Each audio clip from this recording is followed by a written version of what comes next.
Buenas tardes a todos y a todas. Bueno, lo que vamos a empezar con este video de hoy es, digamos, la última parte de la materia de sistemas políticos comparados. Vamos a abrir el último elemento, ¿sí? Digamos, de este conjunto de objetos de estudio que nosotros a partir de estudiar los sistemas políticos decidimos abordar y nos vamos a adentrar básicamente en el mundo de los sistemas electorales, ¿sí? Digamos, vamos a empezar a analizar cómo funcionan los sistemas electorales, qué son los sistemas electorales, las diferentes perspectivas que tienen para analizarse los sistemas electorales, los diferentes tipos de sistemas electorales que tenemos, para poder entender la interacción que existe entre sistemas electorales y sistema político, diseño institucional, y sistema electoral y sistema de partidos. En primer lugar, digamos, este video vamos a hacerlo de manera introductoria y nos vamos a parar sobre eso, sobre el texto de Nolen, ¿sí? Digamos, donde Nolen nos va a plantear básicamente cómo funcionan los sistemas electorales, cuáles son los principales criterios de clasificación, pero primeramente, antes de adentrarnos en el mundo de la clasificación de los sistemas electorales y entender los diferentes tipos y subtipos, lo primero que tenemos que comprender, va a plantear Nolen, es el rol de las elecciones, ¿no? Digamos, en definitiva, los sistemas electorales son técnicas, ¿sí? Digamos, mecanismos para hacer efectivo el procedimiento electoral. Entonces, las elecciones, ¿sí? Digamos, contemplan un conjunto de procedimientos que en definitiva permiten la designación de gobernantes. Es decir, las elecciones son un procedimiento, ¿sí? Digamos, para hacer efectiva la designación de quienes van a tomar decisiones en nombre nuestro. Por esta razón, va a decir Nolen, no existen enormes diferencias, mejor dicho, existen enormes diferencias respecto de las elecciones en contextos democráticos, las elecciones en contextos totalitarios y las elecciones en contextos autoritarios, pero lo cierto es que cada uno de estos regímenes políticos puede celebrar elecciones. La idea que Nolen va a plantear es que las elecciones no son un atributo puramente democrático, ¿sí? Digamos, no son exclusivas de los diseños institucionales democráticos, sino que también tienen funciones y desarrollan roles en los sistemas totalitarios y en los sistemas autoritarios. La principal diferencia va a plantear Nolen en relación a las funciones que tiene las elecciones en los sistemas democráticos es que el procedimiento electoral y las elecciones, ¿sí? Digamos, en contextos democráticos, se ajustan a una serie de garantías que garantizan la participación política, ¿sí? Digamos, las elecciones en contextos democráticos, va a decir Nolen, suponen que existe derecho de oposición y que la oposición puede ganar, ¿sí? Digamos, las elecciones en contextos democráticos tienen un rol de legitimación, cumplen una función de legitimación, ¿sí? Digamos, mientras que las elecciones en diseños autoritarios o en diseños totalitarios cumplen un rol de aclamación, ¿sí? Digamos, hoy en muchos casos en realidad las elecciones sirven para mantener una determinada distribución de fuerzas donde nunca está permitida la derrota del oficialismo, ¿no? Digamos, en este sentido, las elecciones democráticas, si bien tienen que cumplir con ciertas garantías que nosotros estamos acostumbrados a denominar que las elecciones sean libres, justas y competitivas, no digamos las condiciones que volcadas a instancias procedimentales nos garantizan, ¿sí? Digamos, la imparcialidad, si es que existe la palabra, ¿sí? Digamos, lo imparcial del resultado y otra vez la incertidumbre sobre el resultado, pero la idea fundamental o la diferencia fundamental es que las elecciones en contextos democráticos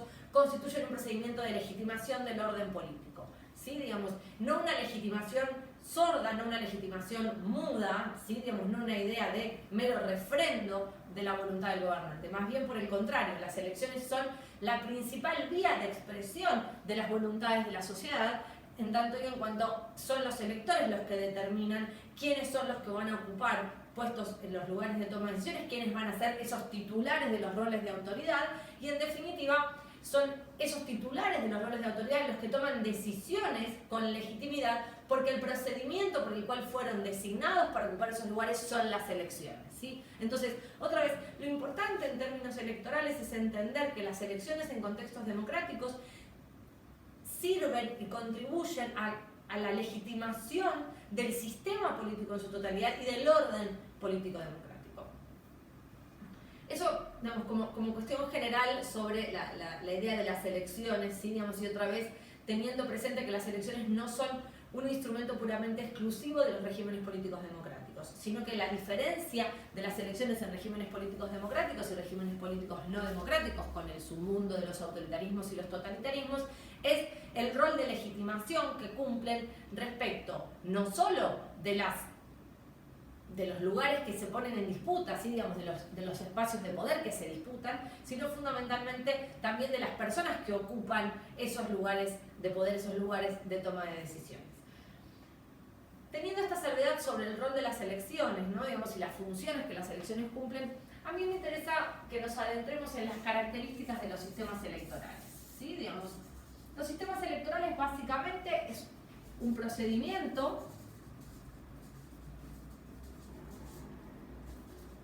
caracterizado y que permite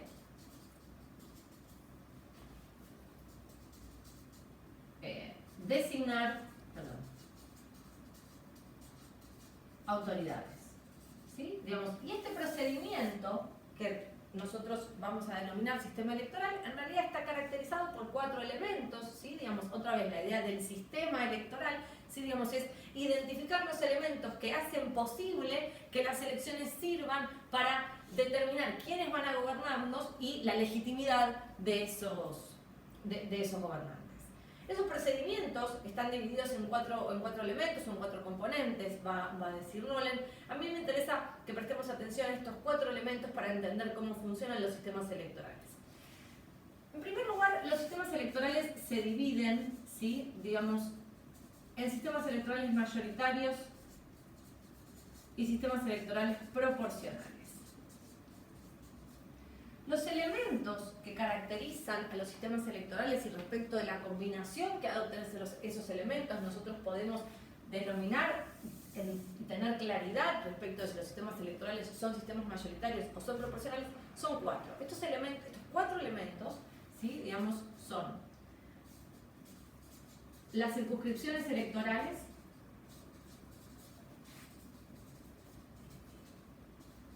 donde vamos a mirar la organización territorial, ¿sí? Y el tamaño de estas circunscripciones. El segundo elemento de los sistemas electorales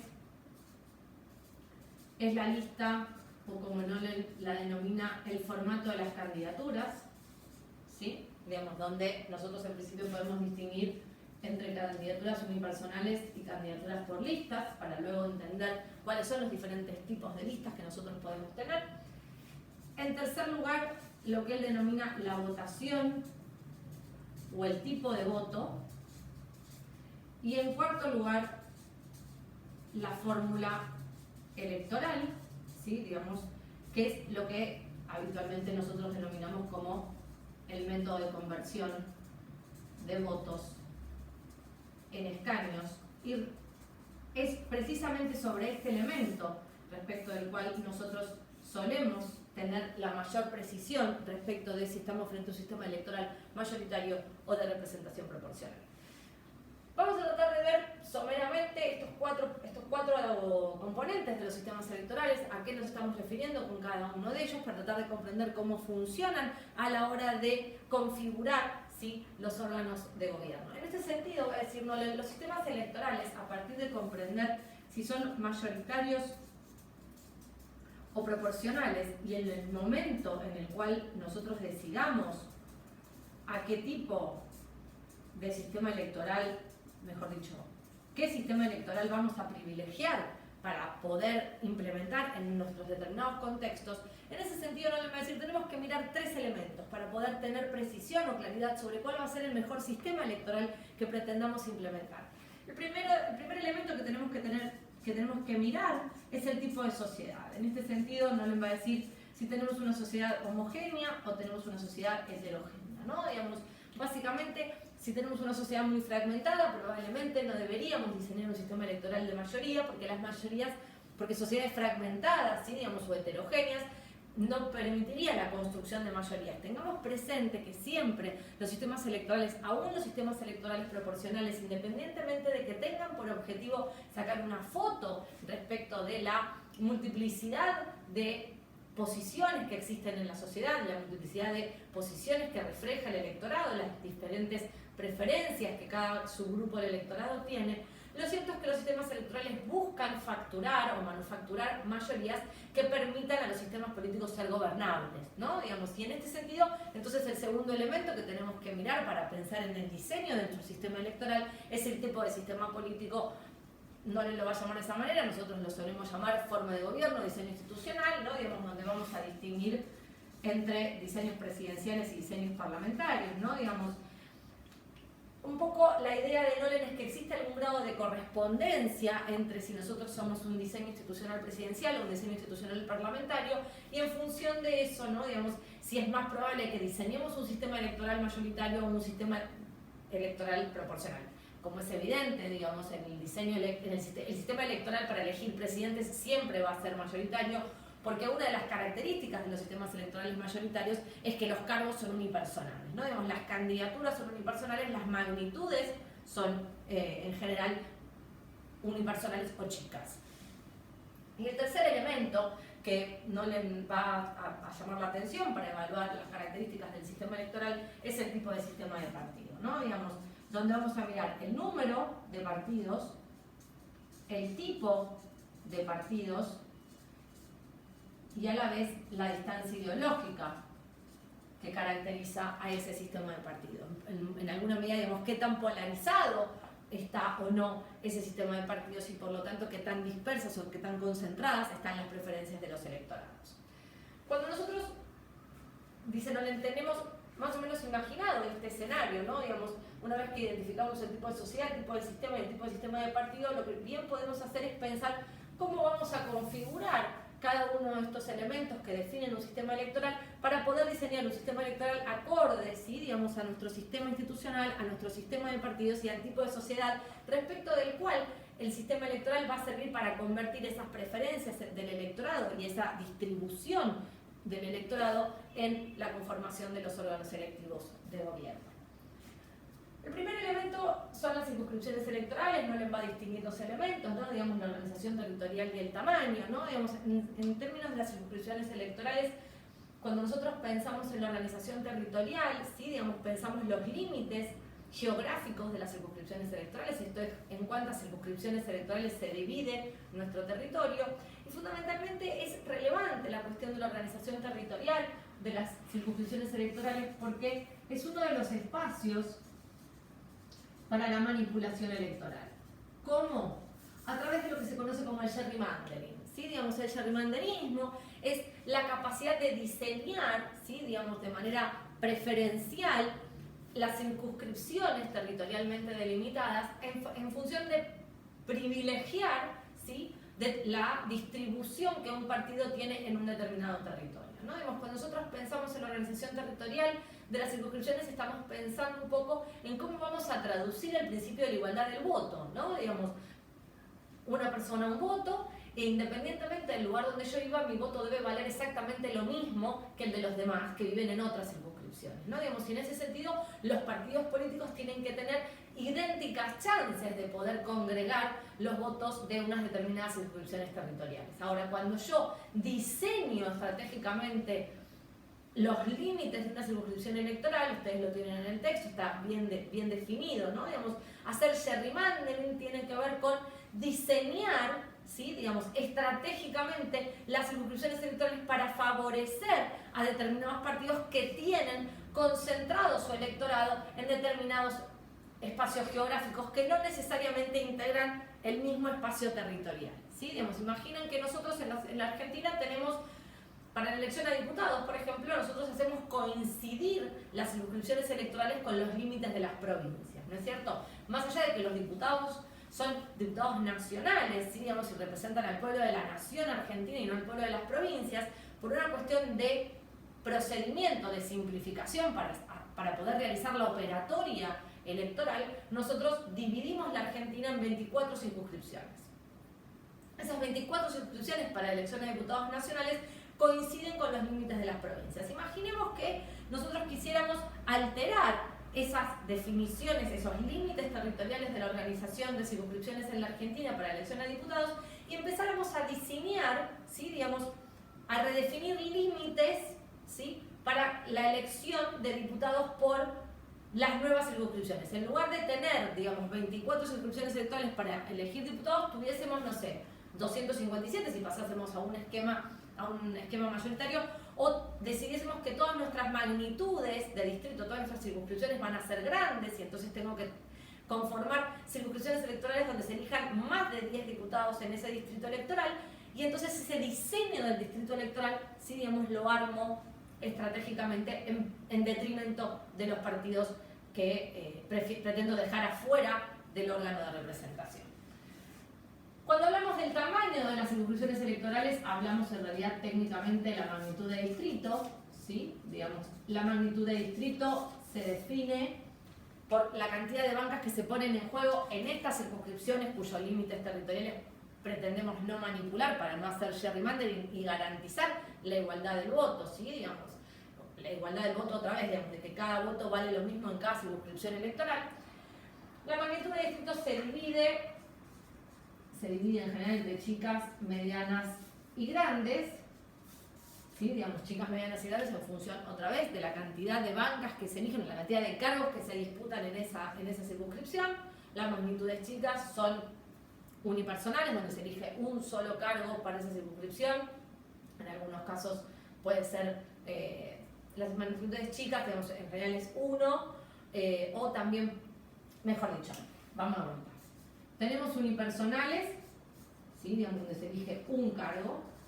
Tenemos magnitudes chicas, donde se eligen de 2 a 5, medianas de 6 a 9 y grandes más de 10, para establecer la distinción, ¿sí? Digamos, ¿por qué es importante esta distinción entre magnitudes unipersonales y magnitudes chicas? Porque en realidad, cuando nosotros hablemos de magnitudes chicas, medianas y grandes, en realidad vamos a estar hablando de magnitudes plurinominales, ¿no? Digamos, donde se elige más de un candidato. Ahora, esto no significa necesariamente que porque yo elijo más de un candidato, mi sistema electoral vaya a ser proporcional, ¿sí? El tamaño de la magnitud de distrito va a tener decididamente un impacto en la proporcionalidad del sistema electoral, ¿sí? Digamos, y por lo mismo que les acabo de decir, un sistema electoral donde la magnitud es de 1 nunca puede tener un sistema proporcional, porque yo no puedo aplicar una fórmula de distribución cuando tengo solo un cargo para repartir. Digamos, un cargo no lo puedo repartir en ningún lado, ¿no? Digamos, siempre la elección, si es de una circunscripción uninominal o unipersonal, siempre va a ser un sistema electoral mayoritario. La diferencia en relación a la magnitud de distrito de chicas, medianas y grandes va a estar en evaluar el grado de proporcionalidad que me ofrezca a mí el sistema si yo opto por aplicar para la conversión de votos en bancas en una fórmula electoral de tipo proporcional. Cuando pensamos el segundo elemento, que son las listas o las candidaturas, ¿sí? Digamos, en primer lugar nosotros tenemos esta clara distinción. O tenemos candidaturas unipersonales, ¿sí? Digamos, y en algún punto en ese sentido no hay lista, ¿sí? Digamos, yo tengo candidaturas por lista. Y las candidaturas por lista, ¿sí? Digamos, van a reflejar o van a afectar, mejor dicho, el grado de control que el partido político tiene sobre los candidatos, sobre la oferta al electorado y por lo tanto el grado de control que el partido tenga a posteriori una vez en los órganos de representación, ¿no? Digamos, acuérdense que la disciplina partidaria en general es función del proceso de nominación de candidatos, ¿sí? Digamos, y en este sentido las listas o el tipo de listas reflejan el grado de control que el partido político tiene para la oferta electoral, para la nominación de candidatos y por lo tanto va a tener en los órganos de representación. Yo tengo 3 tipos de listas: cerradas y bloqueadas, cerradas y desbloqueadas, abiertas.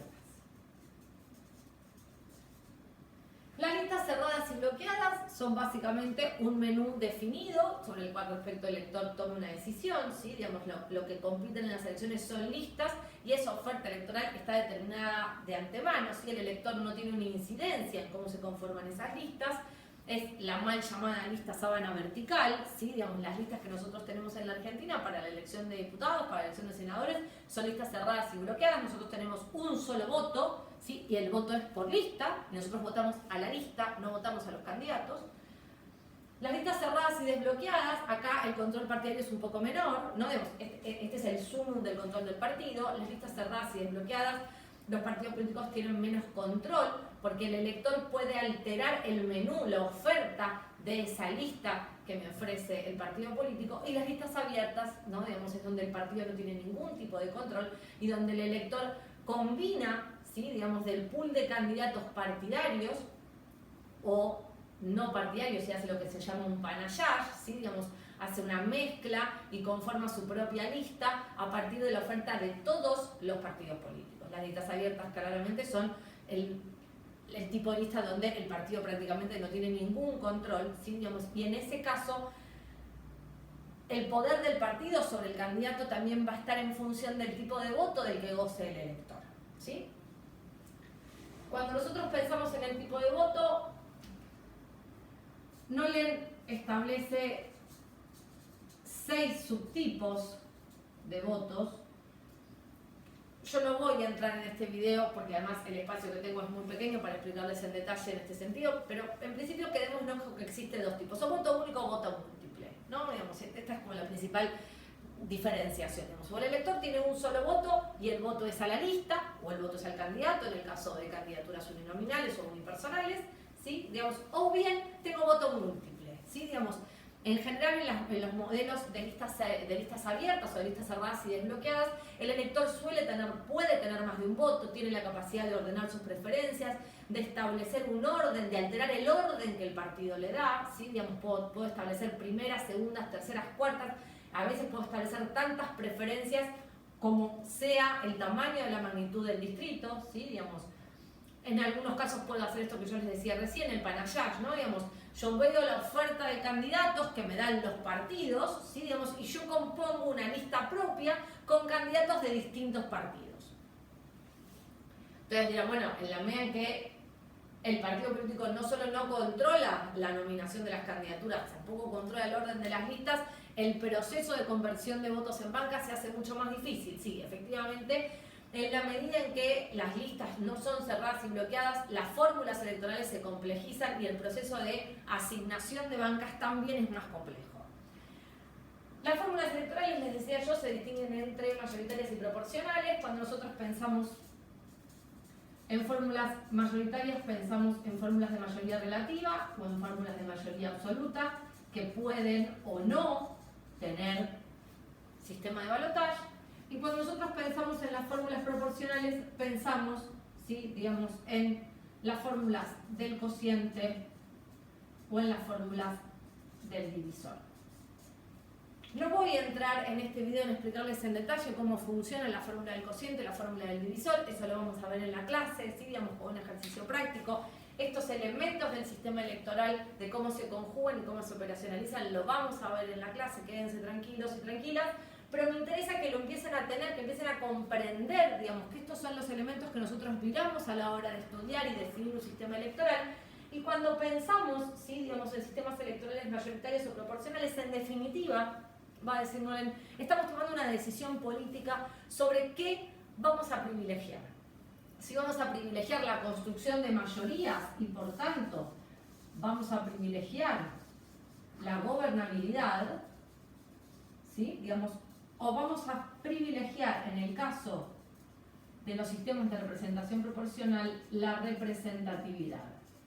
Y esto, por supuesto, guarda relación con el primer elemento que Nolen nos llamaba la atención para poder pensar y entender los sistemas electorales, que es el tipo de sociedades, ¿no? Digamos, si ustedes se acuerdan de el planteo de Limhart sobre las democracias contemporáneas, ¿no? Digamos, Limhart claramente establecía que para sociedades heterogéneas los sistemas electorales tenían que ser de representación proporcional.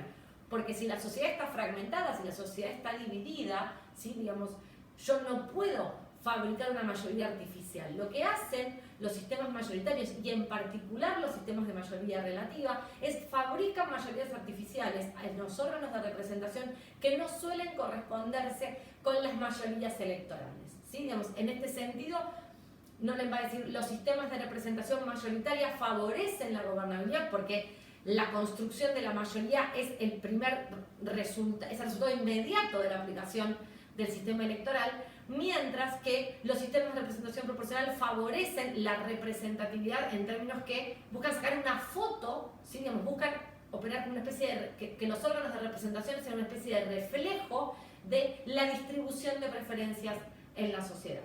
Entonces, cuando nosotros pensamos de vuelta en los sistemas electorales, pensamos en la combinación de este conjunto de elementos, de cómo se configuran estos cuatro elementos. Nosotros vamos a poder caracterizar a nuestros sistemas electorales como mayoritarios o como proporcionales, y la diferencia entre mayoritarios y proporcionales va a estar un punto en cuáles son los valores que estamos buscando privilegiar a la hora de establecer cómo va a funcionar nuestro sistema político, cómo va a funcionar nuestro diseño institucional y cuáles van a ser los imperativos respecto de los cuales los diseños institucionales se van a organizar. Me interesa que les quede claro esto sobre el rol de las elecciones y los elementos de los sistemas electorales. Cuando nos encontremos el lunes en la clase, lo que vamos a hacer es ver en detalle cómo operan cada uno de estos elementos, en particular cómo funcionan las magnitudes de distrito para modificar la proporcionalidad, ¿sí? Digamos, y cómo funcionan las fórmulas electorales mayoritarias y proporcionales y las diferencias entre las proporcionales y las, dentro de las proporcionales, las fórmulas del divisor o las del cociente. Y ¿por qué esto es importante? Porque las fórmulas electorales, sean del divisor o del cociente, van a tender a tener un impacto sobre los sistemas de partidos, toda vez que los sistemas de representación proporcional del divisor, ¿sí? Digamos, tienden a privilegiar la posición de los partidos mayoritarios, mientras que las fórmulas del cociente, que básicamente significa que yo tengo que acceder a un número mínimo de votos para poder, digamos, acceder a una banca, ¿sí? Digamos, es lo que se llaman los sistemas de cuotas, tienden a privilegiar a los partidos más chicos, ¿no? Digamos, dentro de los sistemas del divisor, el más famoso es el DON, que es el que aplicamos en la elección de diputados en la Argentina. Y esto es importante porque la fórmula electoral que nosotros apliquemos va a tener un impacto sobre el sistema de partidos y sobre el número efectivo de partidos en el Congreso, básicamente porque va a determinar un umbral de representación. El umbral de representación es cuántos son los votos necesarios que yo tengo que obtener obligadamente para poder acceder a un escaño, ¿sí? Digamos, y esto se ve modificado si hay o no hay una barrera legal, ¿no? Digamos, cuando Nolen analice la cuestión de la fórmula electoral, además va a introducir la cuestión de la barrera legal, ¿sí? Digamos, y la diferencia que existe entre la barrera legal y el umbral de representación. No todos los diseños institucionales, no todos los sistemas electorales cuentan con barrera legal, ¿sí? Digamos, la barrera legal es el piso mínimo para entrar al reparto. En la medida en que existe una barrera legal, existe una elevación del umbral de representación, porque yo primero tengo que pasar ese filtro de barrera legal, es decir, tengo que sacar por lo menos el 3% de los votos para entrar al recuento, y eso me eleva la cantidad de votos efectivos que yo necesito para obtener la banca.